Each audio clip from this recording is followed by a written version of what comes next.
जय Hind and hello guys, स्वागत है आपका आपके अपने यूट्यूब चैनल ज्ञानदेह होस्ट में। और इस वीडियो में मैं आपको बताने वाला हूं टेरिटोरियल आर्मी यानी कि प्रादेशिक सेना ऑफिसर नई भर्ती 2026 अप्लाई ऑनलाइन प्रोसेस के बारे में कि कैसे आपको इस भर्ती का फॉर्म फिलअप करना है, जो कि आप ऑल इंडिया से अप्लाई कर सकते हैं। और इस वीडियो के अंदर आपको कंप्लीट जानकारी दी जाएगी जिससे कि आप इस फॉर्म को बिना किसी मिस्टेक के भर पाएंगे। तो चलिए शुरू करते हैं गाइज। अगर आपने अभी तक वीडियो को लाइक शेयर न किया हो तो कर दे और चैनल को सब्सक्राइब करके बेल आइकन ऑन कर ले। फिर जो लिंक वीडियो को डिस्क्रिप्शन में दिया इसको आप ओपन करेंगे, आपको जानने को मिलेगा कि ये भर्ती गाइज मात्र जो पोस्ट है 12 उस पोस्ट पर निकाली गई है। एंड ये फॉर्म आप लोग 20 अप्रैल से लेकर के 19 मई 2026 तक भर पाएंगे। सभी कैटेगरी कैंडिडेट को यहाँ पर अप्लाई करने के लिए 500 रुपये फीस पे करनी है। और अप्लाई करने के लिए जो एलिजिबिलिटी है वो बोला है कि आपका इंडियन सिटीजन होना जरूरी है, साथ ही ग्रेजुएट आप होने चाहिए। एम्प्लॉयमेंट में बोला है कि गेनफुली एम्प्लॉयड और फिजिकल स्टैंडर्ड भी आपके यहाँ पर कुछ रखे हैं। बेसिकली बोला है कि आप फिजिकली एंड मेडिकली फिट होने चाहिए।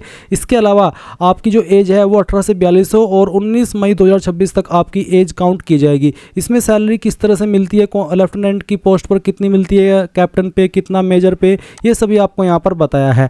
एंड गाइस सिलेक्शन प्रोसेस आप यहाँ पर देख सकते हैं, एग्जाम पैटर्न यहाँ पर दिया है, सिलेबस यहाँ पर दिया है। ये सभी जानकारी चेक करने के बाद आप ऑफिशियल नोटिफिकेशन PDF के ऊपर क्लिक करके इस नोटिफिकेशन से भी सभी की सभी जानकारी डबल चेक कर सकते हैं। जैसे कि आपको वैकेंसी की संख्या देखने को मिलेगी, मेल के लिए 11 है और फीमेल के लिए सिर्फ एक वैकेंसी है। और जो फिजिकल स्टैंडर्ड है, साथ ही यहाँ पर आपका एग्ज़ाम पैटर्न है और बाकी की इन्फॉर्मेशन भी यहाँ पर आपको दी गई है। तो सभी इन्फॉर्मेशन चेक करने के बाद अगर आप इसमें फुल्ली एलिजिबल है अप्लाई करने के लिए तो कैसे फॉर्म भरेंगे वो जान ले। आप यहीं पर इंपॉर्टेंट लिंक के सेक्शन में आएंगे और अप्लाइंग ऑनलाइन लिंक ओपन करेंगे। अब आपके सामने यहाँ पर कुछ ऐसा इंटरफेस आ जाएगा जैसे कि आप वीडियो में देख सकते हैं। ये आपका अप्लाई पोर्टल है। यहाँ पर आ जाने के बाद में आप सबसे पहले रजिस्टर इसके ऊपर क्लिक करेंगे। देन आपके सामने इस तरह से प्रोसेसिंग होगी जहाँ पर आपको ब्राउज़र रिकमेंड किया जाता है कि आप इन ब्राउज़र के अंदर इस फॉर्म को बेहतर तरीके से फिल कर सकते हैं। अभी आप नीचे आइए और आप यहाँ पर पोस्ट देख सकते हैं लेफ्टिनेंट की है और इसमें कैंडिडेट एप्लीकेंट फुल नेम यानी कि जो भी आपका नाम है 10th के सर्टिफिकेट के अकॉर्डिंग वो नाम आप यहाँ पर डाल दीजिए। फिर अपना मोबाइल नंबर को दोबारा डाल करके वेरीफाई करना है। कंफर्म मोबाइल नंबर के सेक्शन में अल्टरनेट मोबाइल नंबर में अगर आप कोई सेकंड नंबर यूज करते हैं तो आप वो नंबर यहाँ पर डाल दें, नहीं तो आप चाहते हो उस ऑप्शन को खाली छोड़ सकते हैं।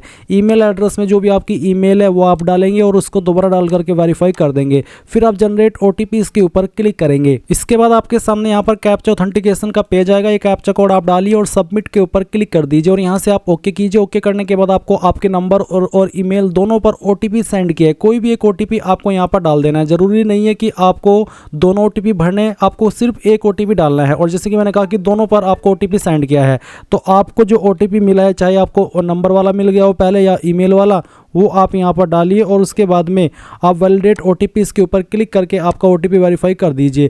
अब आप नीचे की तरफ आएंगे, यहाँ पर डिक्लेरेशन के नीचे आई एग्री के ऊपर टिक करेंगे। इसके बाद में ये कैप्चा कोड जो भी आपके सामने आए वो आप यहाँ पर डालेंगे और इसको डालने के बाद रीवेरीफाई इसके ऊपर क्लिक करेंगे। अब जो इन्फॉर्मेशन आपने भरी जैसे कि आपका नाम, नंबर और ईमेल, ये आपको चेक करनी है और यहाँ पर चेक करने के लिए इन बॉक्स को टिक करना है।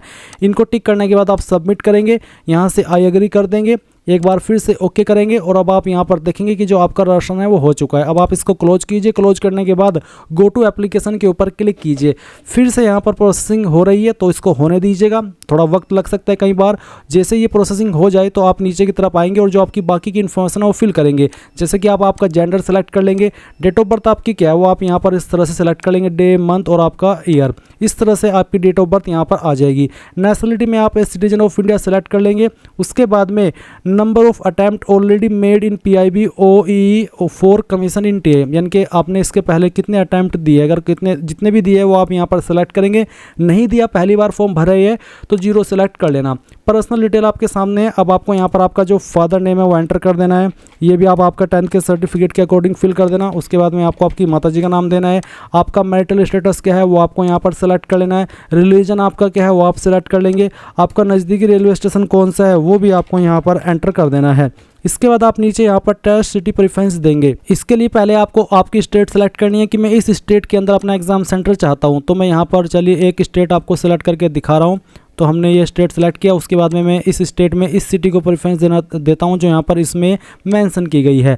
और उसके बाद सेकंड स्टेट आपको सेलेक्ट कर लेनी है, फिर आपको सेकंड चॉइस देनी है, फिर आपको यहाँ पर थर्ड स्टेट सेलेक्ट करनी है उसके बाद में आप यहाँ पर उसकी प्रेफरेंस देंगे। फिर आपको 4th स्टेट सेलेक्ट करनी है, उसकी प्रेफरेंस आप दे देंगे। एंड देन 5th स्टेट आप सेलेक्ट करेंगे और उसकी प्रेफरेंस भी आपको दे देनी है। इसके बाद आप नीचे की तरफ आएंगे और यहाँ पर पूछा है कि क्या आप गेनफुली एम्प्लॉयड है, आप यहाँ पर यस करेंगे तो आपको बताना है फिर कि सेंट्रल गवर्नमेंट या फिर यूनियन टेरिटरी के अंदर, स्टेट गवर्नमेंट या semi government, private sector, self employed या फिर रेगुलर आर्मी, नेवी, एयरफोर्स, इनमें से कहाँ पर आप गेनफुली एम्प्लॉयड, क्योंकि गाइज आपका एम्प्लॉयड होना जरूरी है। अगर आप यहाँ पर नो करते तो आप इसमें एलिजिबल नहीं है अप्लाई करने के लिए, इसलिए आप यहाँ पर यस करेंगे और बताएंगे। मान लीजिए आप सेल्फ एम्प्लॉयड है तो आप इसको टिक कर सकते हैं, कोई ऐसी प्रॉब्लम नहीं है। प्राइवेट सेक्टर में तो प्राइवेट सेक्टर सेलेक्ट कर सकते हैं। और जो भी आप यहाँ पर सेलेक्ट करें फिर आपको बताना होगा कि उस डिपार्टमेंट या उस फर्म का क्या नाम है जिसके अंदर आप कार्यरत है। तो जैसे कि अगर आप प्राइवेट सेक्टर में है तो आपको आपकी कंपनी का नाम लिखना है। अगर आप सेल्फ एम्प्लॉयड है तो आपको आपका जो भी नाम है जो आपने रजिस्टर कराया होगा या नहीं भी कराया है, बट जो जिस नाम से आप उसको बुलाते हैं आपको यहाँ पर वो चीज़ लिखनी होगी। एंड अगर सेंट्रल या स्टेट गवर्नमेंट है तो आपको बताना कि कौन सा ऑर्गेनाइजेशन है।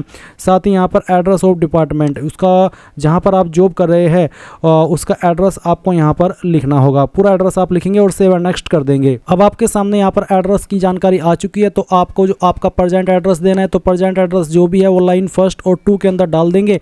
कंट्री में इंडिया सेलेक्ट कर लेंगे। उसके बाद में आपकी जो स्टेट है वो आपको सेलेक्ट कर लेनी है। फिर आपकी डिस्ट्रिक्ट कौन सी है वो डिस्ट्रिक्ट सेलेक्ट करेंगे और आपका जो भी पिन कोड है वो भी आपको यहाँ पर डाल देना है। और अगर आपका permanent address and present address same है तो आप यहाँ पर यस कर देंगे। अगर ये अलग अलग है तो नो करके अलग से भर देंगे। इसके बाद आप सेव एंड नेक्स्ट के ऊपर क्लिक करेंगे। अब आपके सामने क्वालिफिकेशन एंड एक्सपीरियंस का सेक्शन आ चुका है। तो पहले आप 10वीं की इन्फॉर्मेशन भरेंगे। 10वीं आपने कौन से बोर्ड से किया उस बोर्ड का नाम आपको यहाँ पर डाल देना है। फिर आपको यहाँ पर ईयर ऑफ पासिंग बताना कि किस साल के अंदर पास कर ली थी। इंस्टीट्यूट नेम के अंदर आपको बताना कि आपने कौन से स्कूल कॉलेज से आपकी 10वीं पास की है। पूरा नाम आपको यहाँ पर डालना होगा। किसके अंदर आपके नंबर है, CGPA, तो अगर CGPA है तो आपको बताना कि कितनी CGPA आपको आई थी और टोटल CGPA क्या थी। और यहाँ पर आपकी जो CGPA वो कैलकुलेट कर ली जाएगी। और उसके बाद गाइज अगर आपके नंबर परसेंटेज में है तो आप परसेंटेज सेलेक्ट करेंगे। और अगर परसेंटेज है तो बताना कि कितने नंबर आपको आए थे और कितने में से आए थे वो आप टोटल मार्क्स में डालेंगे। परसेंटेज आपकी कैलकुलेट कर ली जाएगी। इसके बाद 12वीं की इन्फॉर्मेशन भरेंगे। तो बताना है सेम तरीके से कि आपने कौन से बोर्ड से आपकी 12वीं की है, किस साल के अंदर आपने आपकी 12वीं कर ली थी वो भी आपको यहाँ पर बताना होगा। कौन से स्कूल कॉलेज से की है आपको सेम तरीके से बताना है जैसे कि अभी आपने आपकी जो 10वीं है उसकी इन्फॉर्मेशन भरी है। ये देने के बाद में आपको बताना है स्ट्रीम, तो स्ट्रीम क्या था वो आप यहाँ पर डाल देंगे। PCM, PCB, आर्ट्स, कॉमर्स जो भी था वो आप यहाँ पर लिख दीजिए। किसके अंदर आपके नंबर है वो बताएंगे। कितने नंबर आपको आए थे वो आप यहाँ पर डाल दीजिए और कितने में से आए थे वो भी आपको यहाँ पर फिल कर देना है। इसके बाद आती है आपकी ग्रेजुएट की जानकारी। तो यहाँ पर क्वालिफ़िकेशन डिग्री के अंदर आपकी जो भी क्वालिफ़िकेशन थी वो आपको यहाँ पर एंटर कर देनी है। उसके बाद आप यहाँ पर देखेंगे एफिलेटेड यूनिवर्सिटी, तो कौन सी यूनिवर्सिटी से ये एफिलेटेड थी, यानी कि जो आपका डिग्री कॉलेज है वो कौन सी यूनिवर्सिटी से एफिलेटेड था वो आप यहाँ पर लिखेंगे। और आपके इंस्टीट्यूट का नाम क्या था वो भी आपको यहाँ पर एंटर कर देना है। इस तरह से जैसे कि मैं आपको फिल करके दिखा रहा हूँ, तो इस तरह से आप ये भर देंगे। फिर स्ट्रीम और ब्रांच क्या थी वो आपको यहाँ पर एंटर कर देना है। तो जो भी था स्ट्रीम या आपकी ब्रांच वो आपको लिखना है। किस महीने और किस साल के अंदर आपने क्वालिफ़िकेशन पास कर ली थी वो आपको यहाँ पर बताना होगा। और उसके बाद में आप देखेंगे किसके नंबर अंदर आपके नंबर थे। परसेंटेज है CGPA वो आप सिलेक्ट कर लेंगे। अगर परसेंटेज तो कितने नंबर आपको आए थे वो आप यहाँ पर डालेंगे। और ये सभी ईयर के आपको डालने में डेमो के लिए भर करके दिखा रहा हूँ। आप आपके रियल टोटल मार्क्स यहाँ पर फिल करेंगे जो आपको प्राप्त हुए थे। उसके बाद में आपको ये नंबर कितने में से आए थे वो आप यहाँ पर डाल देंगे। एडिशनल क्वालिफिकेशन में अगर आप कोई और क्वालिफिकेशन देना चाहते तो आप यहाँ पर दे देंगे, नहीं तो आप इसको खाली छोड़ देंगे। फिर आपसे लीगल डिटेल में पूछा कि क्या आप कभी किसी क्रिमिनल केस में इन्वॉल्व हुए हैं। अगर हाँ तो यस, नहीं तो आपको नो करना है। क्या आपके ऊपर कोई केस पेंडिंग है कोर्ट में, अगर हाँ तो यस, नहीं तो यहाँ पर भी नो करेंगे। क्या कभी आप किसी केस में प्रोसिक्यूटेड या अरेस्ट किए गए हो, अगर हाँ तो यस, नहीं तो यहाँ पर भी नो कर देना है। क्या आपके ऊपर कोई केस पेंडिंग है पुलिस स्टेशन में, अगर हाँ तो यस, नहीं तो आपको नो करना है। फिर क्या आप किसी केस में दोषी ठहराए गए हो कोर्ट के द्वारा, अगर हाँ तो यस, नहीं तो आपको नो करना है। फिर यहाँ पर पूछा कि क्या आप कभी जो एग्जामिनेशन एजेंसीज होती है जैसे कि UPSC या फिर गवर्नमेंट ऑफ इंडिया या फिर किसी भी स्टेट का बोर्ड, अगर आप उससे डिब्रेड या फिर ब्लैक लिस्ट किए गए हो तो आपको यस करना है इस वाले सवाल में, नहीं तो आप नो कर देंगे। और आप अब सेव एंड नेक्स्ट के ऊपर क्लिक करेंगे। अब आपको डॉक्यूमेंट एंड पेमेंट के सेक्शन में आपका फोटो, साइन और बाकी के डॉक्यूमेंट्स अपलोड करने हैं। तो आप क्लिक है टू अपलोड के ऊपर क्लिक कीजिए और जानिए कि फोटो का साइज 100 से 200 KB के बीच में रखा है। फोटो का बैकग्राउंड व्हाइट होना चाहिए। तो आप यहाँ पर ब्राउज टू अपलोड इसके ऊपर क्लिक कीजिए। जहाँ पर भी आपकी फ़ोटो फाइल है वो फ़ोटो फाइल आपको यहाँ पर सेलेक्ट करनी है। अब मैं इस फाइल को सेलेक्ट करता हूँ, ओपन करता हूँ, इस तरह से फाइल आपकी आ जाएगी। अब आप इसको क्लोज कीजिए और उसके बाद में ये जो फाइल है वो आप यहाँ पर देख सकते हैं कि इस तरह से अपलोड हो चुकी है और आप इसको व्यू भी कर लेंगे। अगेन क्लिक है टू अपलोड, इसके ऊपर क्लिक कीजिए, ब्राउज टू अपलोड के ऊपर क्लिक कीजिए, जहाँ पर आपकी सिग्नेचर की फाइल है वो सेलेक्ट कीजिए, ओपन कीजिए, आपका सिग्नेचर यहाँ पर इस तरह से आ जाएगा। क्लोज कीजिए और व्यू के ऊपर क्लिक करके इसको व्यू कर लीजिए। इसके बाद आप 10th का सर्टिफिकेट या जो मार्कशीट है वो अपलोड करेंगे एज प्रूफ के पर्पज़ के रूप में। तो क्लिक है टू अपलोड, इसके ऊपर क्लिक कीजिए, जहाँ पर आपका 10th का सर्टिफिकेट है जिसमें कि आपकी DOB मेंशन हो वो आप सिलेक्ट करेंगे, ओपन करेंगे, आपकी फाइल इस तरह से आ जाएगी। क्लोज करके इसको व्यू कर लेंगे। इसके बाद यहाँ पर आपका 12वीं का सर्टिफिकेट या मार्कशीट आपको अपलोड कर देनी है। जहाँ पर भी यह फाइल आप सिलेक्ट कीजिए। मैं ये फॉर्म डेमो के लिए भरा हूँ तो मैं रैंडम फाइल ही सिलेक्ट कर रहा हूँ क्योंकि मुझे सिर्फ यहाँ पर इन फील्ड को फिल करना है ताकि मैं आगे बढ़ सकूँ। बट आपको मेरी इन्फॉर्मेशन पर ध्यान न दे करके इस चीज़ पर ध्यान देना कि मैं आपको क्या चीज़ बता रहा हूँ फिल करने को। अब आप इसको भी व्यू कर लेना। इसके बाद आपका जो एसेंशियल डिग्री सर्टिफिकेट है वो आपको यहाँ पर अपलोड करना है, यानी कि ग्रेजुएशन का जो सर्टिफिकेट है वो आप अपलोड करेंगे। तो ब्राउज टू अपलोड के ऊपर क्लिक कीजिए, जहाँ पर भी आपकी फाइल है सेलेक्ट कीजिए, ओपन कीजिए इस तरह से और फिर इसको क्लोज करके व्यू कर दीजिए।